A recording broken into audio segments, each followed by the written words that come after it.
அன்பையும் கண்மணியும் தூக்கிட்டு போனவங்க அனுப்ப முடியாதுன்னு சொல்லிட்டு அந்த அந்த பெரிய ரவுடி வந்து சொல்கிறாரு. அதை கேட்டுட்டு வந்து என்ன பண்ணுறது தெரியாம தவிக்கிறாங்க எல்லாரும்.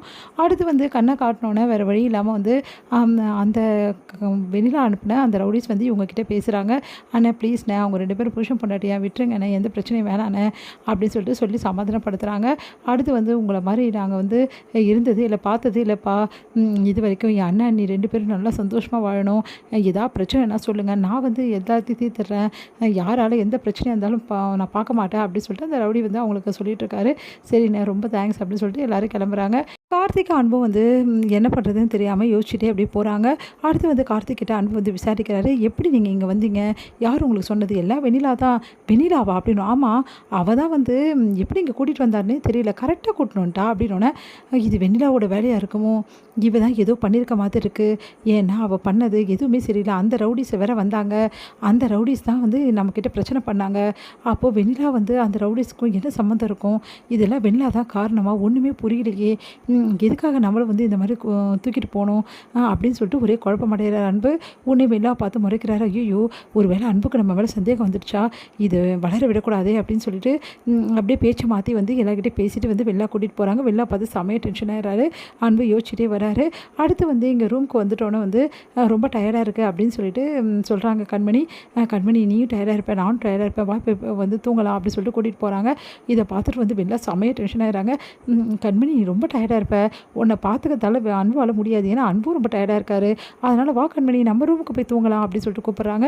உடனே வந்து அதெல்லாம் வேணாம், நான் எங்கள் ரூம்லேயே தூங்குறேன், ப்ளீஸ் வெண்ணிலா, இந்த அன்பு டயர்டாக இருக்காரு, அவருக்கு எதாவது தேவைன்னா யாரும் எழுந்து கூட கொடுக்க முடியாது, ஏன்னா வந்து அவருக்கு நிறைய விஷயங்கள் தேவைப்படும், அவருக்கு வந்து மாத்திரைலாம் எடுத்து கொடுக்க வேண்டியது இருக்கும், ப்ளீஸ் நீ கிளம்பு, நான் பார்த்துக்கிறேன் அப்படின்னு சொல்லிட்டு வந்து வாங்க அன்பு போகலாம் அப்படின்னு சொல்லிட்டு கண்மணி வந்து அன்பு கூடயே போயிடுறாங்க ரூமுக்கு.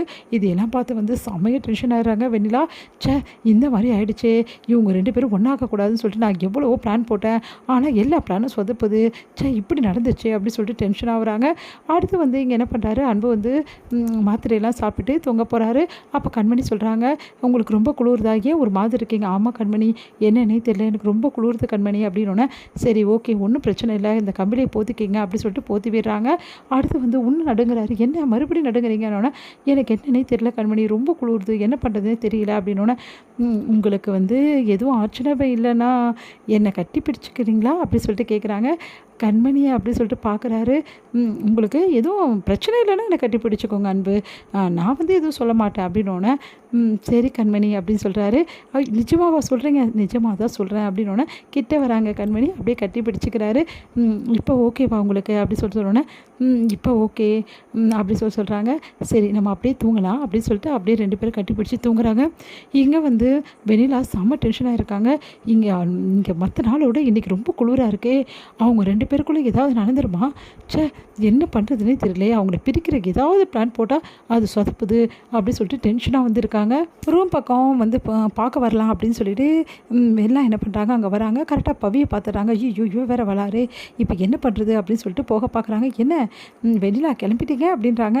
எதுக்கு வந்தீங்க அப்படின்னோடனே இல்லை கண்மணியை பார்க்கலான்னு, அவங்க அப்போவே தூங்க போயிட்டாங்க, அவங்க 2 பேருமே ரொம்ப டயர்டாக இருக்காங்க, ப்ளீஸ் இன்றைக்கி அவங்கள டிஸ்டர்ப் பண்ணாதீங்க, ஏதாவது தேவைன்னா சொல்லுங்கள், வேணா நான் உங்களுக்கு ஹெல்ப் பண்ணுறேன் அப்படின்றாங்க. ஒன்றும் தேவையில்லை அப்படின்னு சொல்லிட்டு முறைச்சிட்டு போயிடுறாங்க வெண்ணிலா. எதுக்காக இவங்க எம்எல்ஏ கோவப்படுறாங்கன்னு தெரியலையே, இவங்க ஒரு வித்தியாசமானவங்களாக தான் இருக்காங்க, ஆளே சரியில்லை, அது மட்டும் நல்லா தெரியுது அப்படின்னு சொல்லிட்டு பவி வந்து யோசனை பண்ணிகிட்டே போகிறாங்க.